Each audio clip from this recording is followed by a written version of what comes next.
Hello everyone, Derek here again, talking today about Persona 3 for the PlayStation 2. Now, I actually debated whether or not I should even do a video on Persona 3 because it's a game that has been talked about quite a bit, and it's one that honestly I don't know that I really have a whole lot unique to contribute to the conversation, because the game is a classic. The game is exceptionally good. There are a million things about it to love, and my opinion on that is pretty much going along with everyone else's opinion on it. Everyone else seems to love the game too. But I did want to talk about it a little bit because when I was looking to play the game, there were a few questions that I had about it that I wished I had had someone to sort of explain some of these things to me or give me their opinion on it, because the problem with Persona 3 is not so much whether or not you should play the game, because you should play the game, but the problem is which version of the game should you play, because there are a couple of different options that you have. Now, this option I have here in front of me, this is the original Persona 3 game for the PlayStation 2.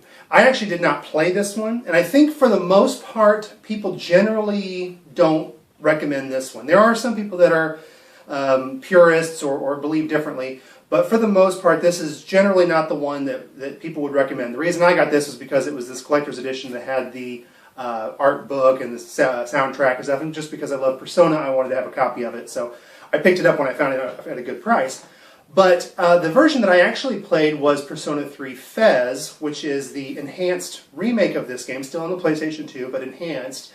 And I got that on the PlayStation Network, so you can download that version off of the PlayStation Network and play it on your PlayStation 3. And I don't know if you can do it on PlayStation 4 or not. I don't have one yet, so I don't know if you can do that, but I know on PS3 you can. So that's the version that I played, but there is another version that I almost played, and I really was on the fence about it for a long time, and that is PlayStation 3, or excuse me, Persona 3 Portable. And that is the one that was on the PlayStation Portable, and it's also one that you can download and play on the PlayStation Vita. So the problem with Persona 3 is that, in my opinion at least, there is no definitive edition. Both of the versions FES and P3P, the abbreviation everybody says, both of those versions have drawbacks and they have advantages. And the problem is, it really is going to have to come down to you just making a choice, because there is no right answer. But you can come at it with at least a bit of knowledge and understand, hear my opinion on it and what you think, because I'm someone who really, really struggled with that decision in the beginning. So the other thing I want to talk about too, if you are interested in Persona 3, I really, really warn you to be very careful about spoilers. And the reason I say that is because I think Persona 3 has kind of gone into the realm of things like The Crying Game or Planet of the Apes or even The Sixth Sense, where everybody assumes that everyone has already played it or knows it, and no one has a problem with revealing the ending. And the ending of this game is fairly, impactful. It's got a really good ending, a really strong, powerful ending that's going to have an emotional impact on you, but it's really hard not to find out what it is prior to finishing the game if you are looking on the internet at all. So I would really recommend, I will not give any spoilers at all in my reviews, I never do, but be careful of things like YouTube comments, even searching in Google. That's one way I actually had a big spoiler. I just searched for the name of the game in Google, and it did the auto filling in thing, recommendation, gave a plot point away about the ending. I'm like, oh my gosh, and I'd worked really hard to try to avoid the spoilers. So be careful. If I were you, if you're interested in playing the game, other than this video, don't look at anything. Don't look at it, don't read a single review, don't look at any comments, don't talk to anybody about it, because it's just one that nobody seems to have a problem spoiling the ending. And then, granted, it's an old game, but still, if it's new to you, then you still don't want it spoiled any more than people did back when it was when it first came out. So just be aware of that. So if you don't know anything about the Persona games at all, I'll give you just a very brief kind of rundown of what they're like. They are JRPGs. They are turn-based combat kind of JRPG, sort of old school in that respect. They are part of the Shin Megami Tensei family of games, which includes games like Nocturne, Digital Devil, Saga, Soul Hackers. Lots of different games fall under that umbrella. Persona 3 was one that sort of changed the direction of the series. The first two Persona games were on the PlayStation 1 and then had been moved over to the PlayStation Portable. Those were, even though they had a lot of the same themes and a lot of similarities to these games, were still more straight up JRPGs. Persona 3 introduced the social simulator aspect of the games, and Persona 4 followed in that, and I imagine Persona 5 will as well, because that's kind of what differentiated them. When they brought in this other aspect of gameplay, it kind of made the Persona series stand out. And what that is half of your time is spent in a dungeon crawling, turn-based JRPG sort of game.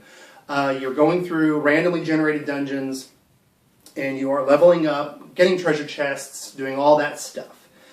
But the other half of the game, or maybe even more than half, is this social life simulator where you are a high school student and you go to class and you make friends and you have a part-time job and you study for tests. You do all these sort of mundane social things, but that is really the meat of the game, and that's really what makes these games stand out. Because even though when I first played my first Persona game, which actually was not this, was 4, I wasn't sure if I was going to like that. I thought, well, I'll like the RPG aspect of it. I don't know about this whole high school life simulator, whatever, I'll get through it. And I ended up absolutely falling in love with it, to where now Persona 4 is actually my favorite game of all time. And Persona 3 is up there in my list of favorite games of all time.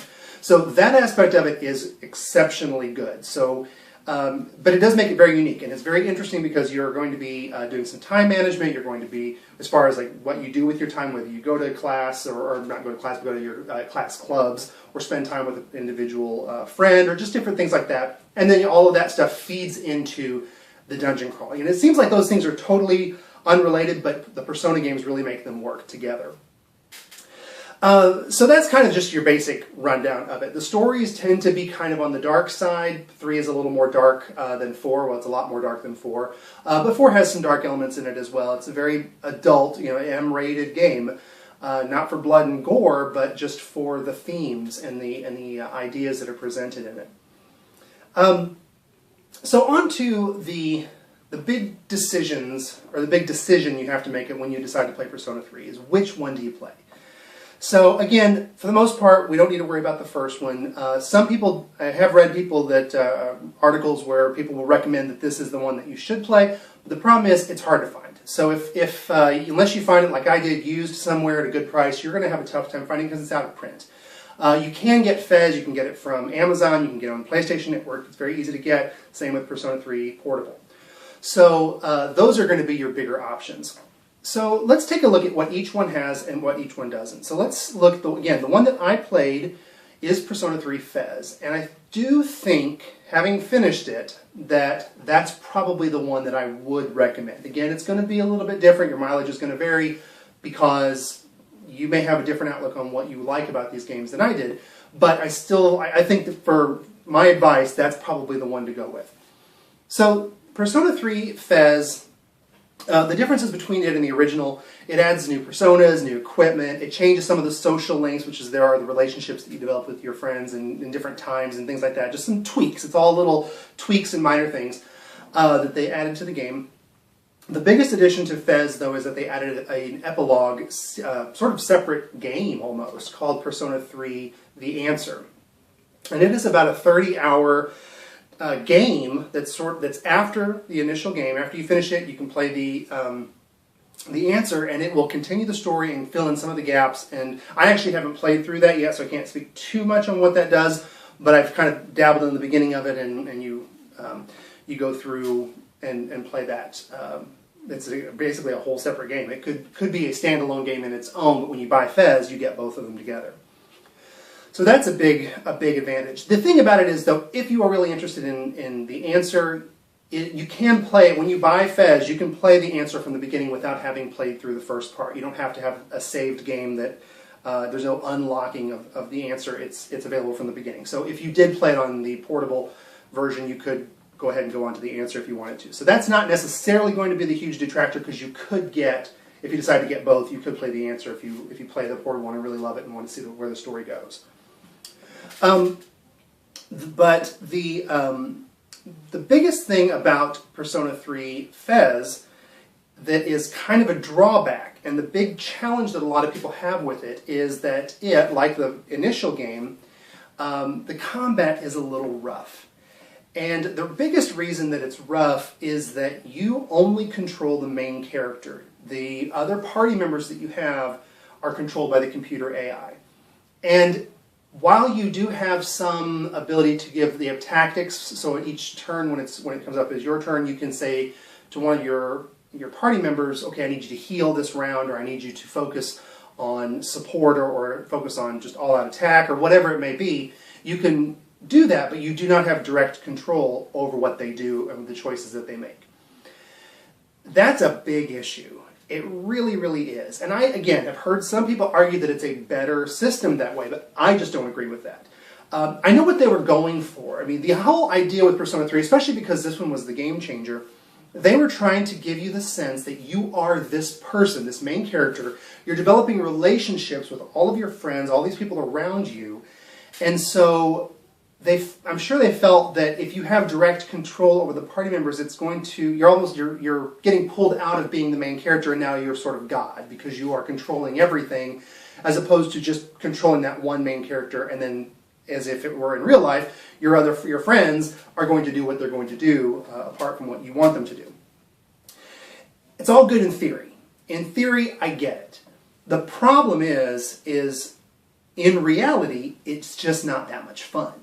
The combat suffers so much because you don't have that direct control. You can't work out the strategies as intricately as you could if you had direct control over the party members. You can still work out some strategies, but it's definitely going to be in a much sort of more stepped back, looking at it from a distance kind of aspect, other than your main character. And it really, to me, detracted a lot from how much fun the dungeons were to crawl through, because dungeon crawling is a big part of the game. And it's rough. It's really rough. So I think that was definitely a mistake, and they have, in Persona 4, you don't have that. So I've realized, and I don't think they're going to do it in 5, I would be shocked if they did it in 5. Good experiment, good idea, just, again, in reality doesn't work. But the thing about that is, I say all that, and it's true.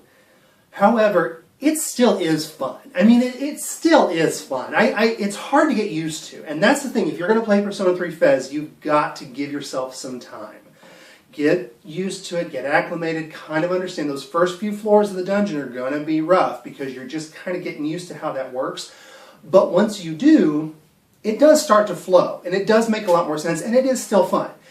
Would it be more fun if I could directly control all the party members? Yes, it would be a lot more fun if I could do that. But it still is a good time. The dungeon crawling is still a fun part of the game. So if that's your big concern, which it was mine going into it, it will be something you can acclimate yourself to over the course of the game. You really will, I promise you. But it's definitely a drawback.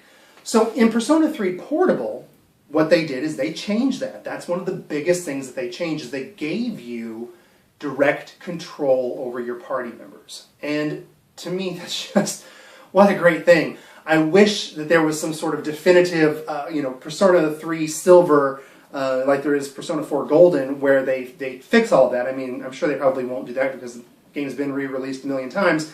But it's still, I wish that there was a version that I could say, yes, that's the definitive one, go play that.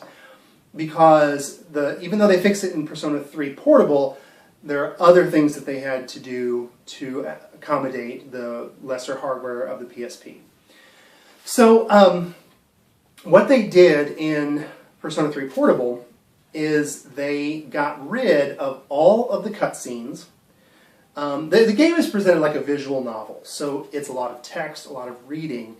And when you're talking to your friends or talking to people, you have a static sort of an image of them that comes up on the screen and then the text. Now, the regular Persona 3 game has that as well, but in addition, you also see their character model. You see them walking around school. You see them there in the environment, whereas Persona 3 Portable has none of that. Not only do you not have cutscenes, you don't ever directly control your character apart from within the dungeons. Instead, you look at a screen of the particular floor of the school that you're on, or the town, and you have all these different dots on the map, and you just point your cursor over that, and that may be a person, and you talk to that person, and picture comes up, but you're not walking around the town.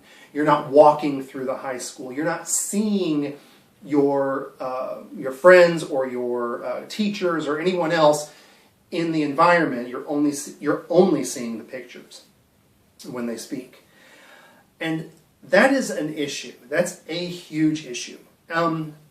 But they fixed the combat. So again, there's no right or wrong answer. It just depends on what you want to have in this game. If you are much more into the dungeon crawling, and if you feel like you just can't get past that, well, then Persona 3 Portable will be fine. But here's my opinion. This is why I think that Fez is probably the better option to go with. First of all, with the Persona games, at least 3 and 4, and somewhat with 2 as well, I've played that one, but especially 3 and 4, the storyline and the characters are so vital to the experience. I mean, that's what the Persona games are about. The dungeon crawling is there, it's important and it's fun, and it wouldn't be a Persona game without it. But what really makes these games stand aside or stand apart from the sea of other RPGs that are out there are the characters and the stories and the world that you live in. Both of the games, Persona 3 and 4, the world just felt so alive and felt so rich, and I wanted to go and talk to people and meet with people and explore and see what the different areas are like. And walking around high school just meant so much to me as far as my level of immersion in the story and my commitment to what was happening, that to me was something that I couldn't sacrifice. Even though the combat was not as strong, I could not sacrifice the walking around. I could have even sacrificed the cutscenes, because there really aren't that many of them. There are a few, and they're good, the ones that are in Fez, but I could have lived without that. But what I could not live without was being able to actually directly move my character around the world. And when I think back to my experience with Persona 3, I really feel like it would have suffered, because it was fun to see Junpei, who's one of your dorm mates, sitting on the couch in the lounge playing a PSP, just sitting there doing this, or look at Fuka working on her laptop, or when you go into the bookstore, seeing the old couple there amongst the bookshelves.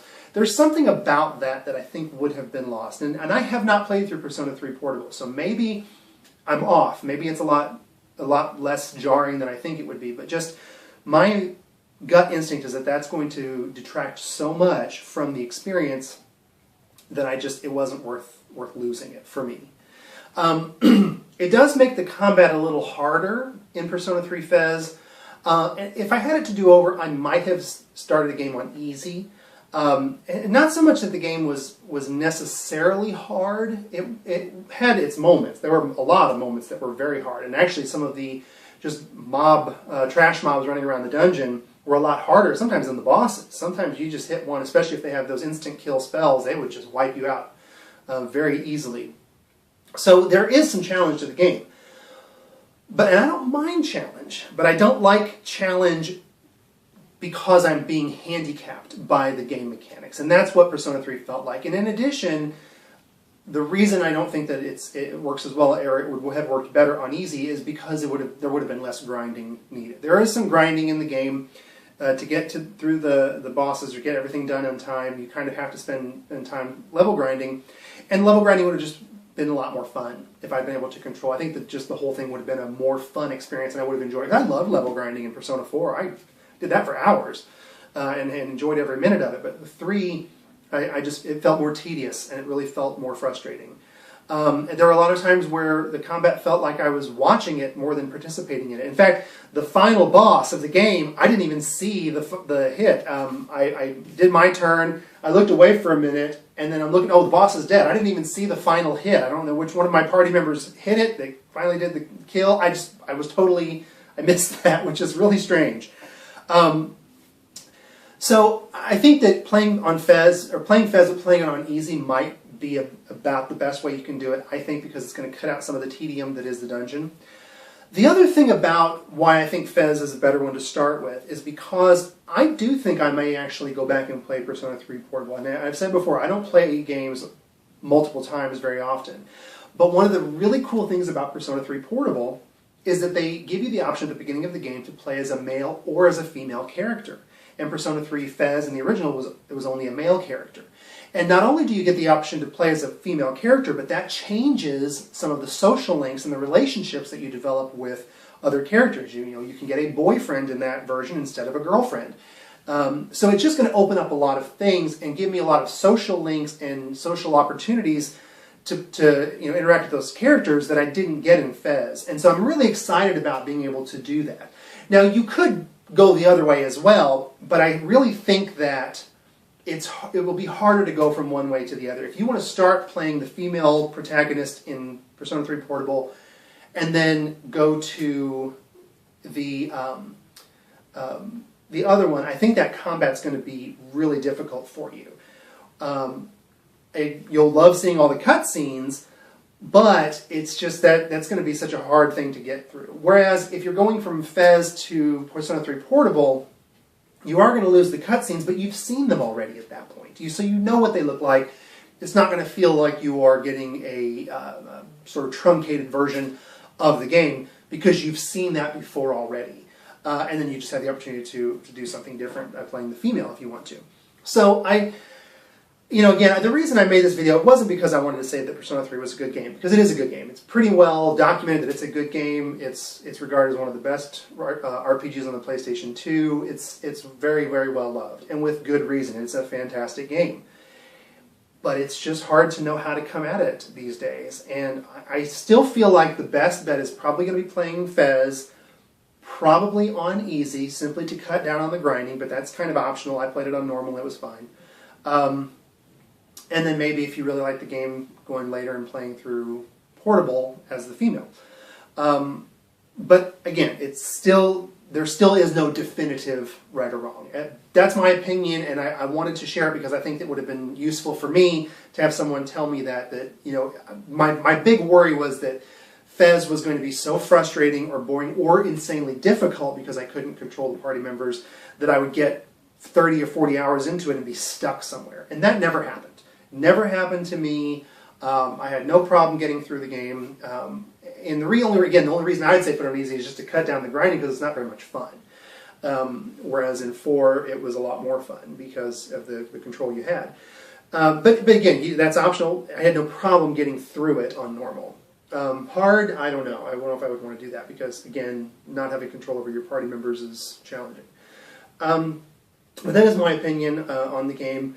It's absolutely fantastic. I really do recommend people check out the Persona series. I'm new to Shin Megami Tensei. I actually only started playing the series, I guess maybe about a year and a half ago or so, when I got Shin Megami Tensei 4, whenever that thing came out. And I have just been devouring them because they are so good. And every single one that I've played has just been amazing. I mean, it's been this revelation, this amazing series of RPGs that I somehow missed. And I love RPGs, and just somehow totally lost all of these. So it's this wonderful wealth of games that I get to play right now, and I'm slowly collecting them all, as many as I can get, and I'm going to be playing through every one of them that I can get my hands on. So, but I do say that Persona 4 has taken the place as my favorite game of all time. So it's pretty powerful stuff. But all of the Shin Megami Tensei games that I've played, everything under that umbrella within that family has just been outstanding. So definitely recommend everybody check those out. And I thank you again, as always, for watching. It's been fun making these videos. I really appreciate everybody that watches and comments. Thank you all so much.